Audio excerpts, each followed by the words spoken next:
Now, what do you know about Asperger's syndrome? Would you know if a colleague had it? Well, you might assume that people with Asperger's would struggle at work, and in some situations you could be right.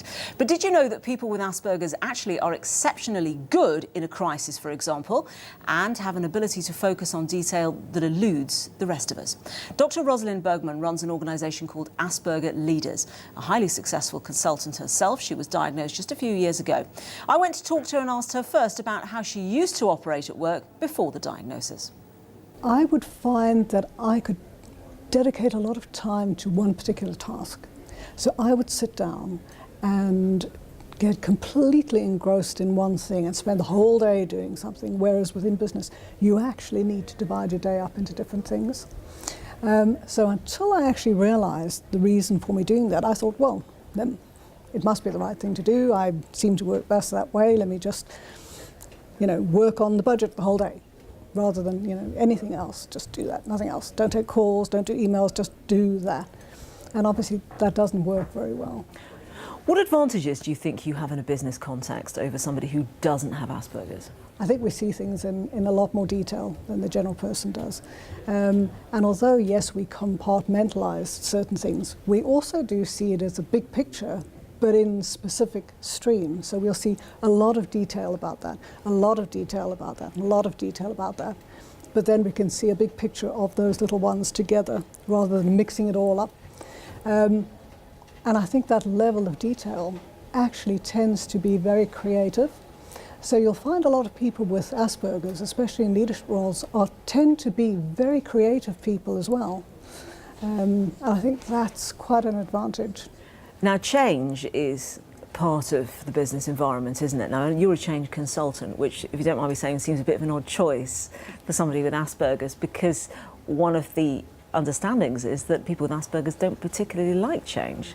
Absolutely. It is one of the things we don't like change. It's very difficult for us to change.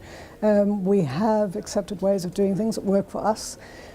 But most people, if you ask them, people with Asperger's, if you ask them, are they happy knowing that they're set apart in a way?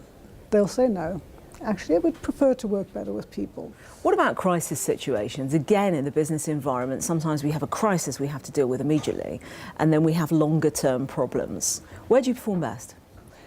We actually do perform the best in a crisis situation. We are the ones that are focused, we're the ones that give leadership, we're the ones that give direction, and when other people are panicking and everything's got to happen, we're actually calm and saying, well, let's do this, let's do this, let's do this, this is the way.